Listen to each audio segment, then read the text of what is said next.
ভাই, আমগর বাপটা তো মইরা গেল গা। আমগর সংসারের যে অবস্থা, এখন আমরা এই সংসার কেমনে চালামু, কি খামু, কি পরমু? আরে ছোট, তুই কোনো চিন্তা করিস না, আমি আছি না, তোর বড় ভাই আছে না। এ মারুফ, তোর বাপে মারা যাওয়ার আগে আমার কাছ থেকে লাখখানি টাকা নিয়েছিল, বুঝছস? হয় আমার টাকা দিবি, আর না হয় বাড়ি বিটা ছেড়ে চলে যাবি। চাচা, আপনি তো জানেনই আমাদের কেউ নাই। আমরা দুই ভাই এতিম, বাবার রেখে যাওয়া শুধু এই বাড়ি বিটাটাই আছে। এখন যদি এটা আপনি নিয়ে নেন, তাহলে আমরা কই যাবো, কই থাকবো? এই শোন, আমি এই তোদের রসের কথা শুনবানি গেছি নাই। তোর বাপে আমার কাছ থেকে টাকা নিয়েছে, একদিন তোর সময় দিয়ে গেলাম, টাকা দিবি, আর নয় বাড়ি বিটা ছেড়ে চলে যাবি।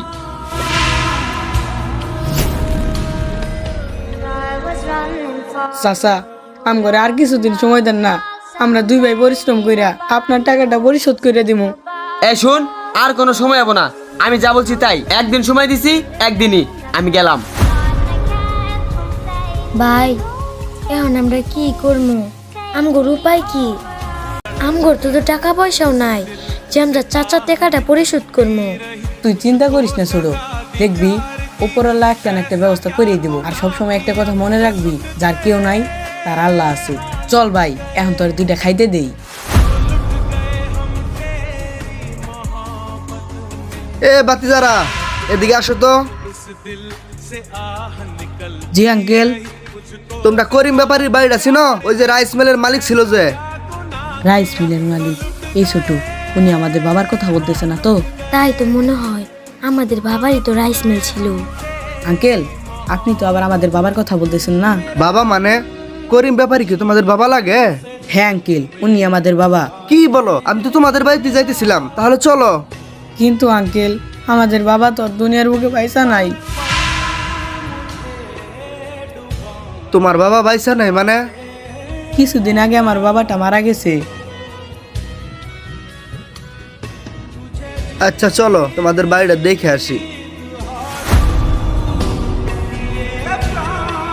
আঙ্কেল, এইটাই আমাদের বাড়ি।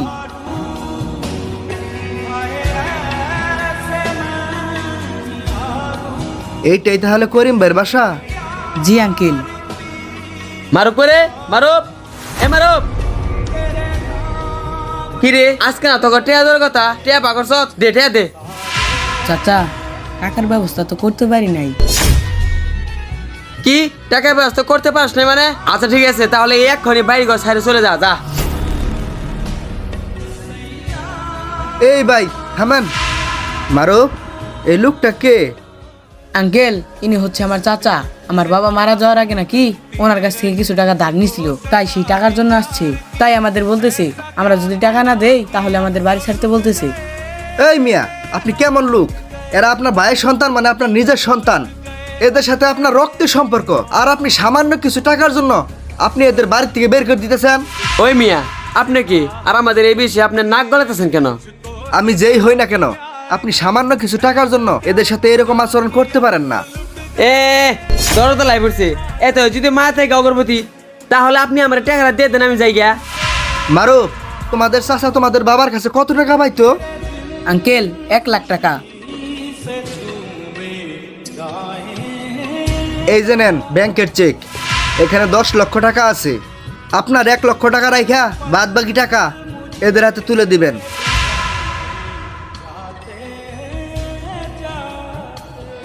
আঙ্কেল, আপনি আমাদের চিনেন না, জানেন না, আপনি আমাদের রক্তের কেউ না, আপনি আমাদেরকে এত বড় একটা সাহায্য করলেন। শোনো বাতিজা, আমি তোমাদের রক্তের কেউ না হতে পারি, কিন্তু আমি যে পজিশনে আজকে দাঁড়িয়ে আছি না, এই সব কিছু তোমার বাবারই অবদান। তার মানে আঙ্কেল, আমি আপনার কথা কিছুই বুঝতে পারলাম না। বুঝতেছো না? তাহলে শোনো, আমি এক সময় তোমার বাবার রাইস মিলে চাকরি করতাম। তোমার বাবা খুব ভালো মানুষ ছিলেন, সে বিশাল মনের অধিকারী ছিলেন। আমি এক সময় 2 বেলা 2 মুঠো ভাত খাইতে পারতাম না। তোমার বাবা আমাকে ছেলের মতো আদর করত, স্নেহ করত। ওই সময় তোমার বাবা আমাকে 20,000 টাকা পুঁজি দিয়ে ছোট্ট একটা ব্যবসা ধরাই দিছিল। সেই ব্যবসা আমি আস্তে আস্তে বড় করতে করতে করতে আজ আমি 2টা রাইস মিলের মালিক। হঠাৎ একদিন তোমার বাবার রাইস মিলে আগুন ধরে সমস্ত গুডাউন পুরে ছাই হয়ে যায়। এরপরে তোমার বাবা খুব অসহায় হয়ে পড়েন। তারপরে তিনি গ্রামে চলে আসেন। এরপর থেকে তোমার বাবার আর কোনো খোঁজ খবর পাই নাই। আমি অনেক খোঁজাখুঁজি করছি তোমার বাবার ঠিকানার জন্য, কিন্তু কোথাও পাই নাই। হয়তো উপরওয়ালার ইচ্ছা ছিল বিদায় আজকে তোমাদের এই দুরবস্থার সময় আমি তোমাদের ঠিকানা খুঁজে পেয়েছি। আজকে আমার উপার্জনের সমস্ত টাকাও যদি তোমাদের দিয়ে দেই, এরপরেও তোমার বাবার দেওয়া সেই উপকারের ঋণ আমি পরিশোধ করতে পারবো না। তাহলে বাতিজারা তোমরা থাকো, এরপরেও যদি তোমাদের কোনো কিছু প্রয়োজন হয় তাহলে আমাকে জানাবা। তাহলে আসি আমি। আচ্ছা ঠিক আছে আঙ্কেল। শুধু রক্তের সম্পর্ক থাকলে আপন হওয়া যায় না, সবচেয়ে বড় আপন তো সেই হয় যে বিপদের সময় সাহায্যের হাত বাড়িয়ে দেয়।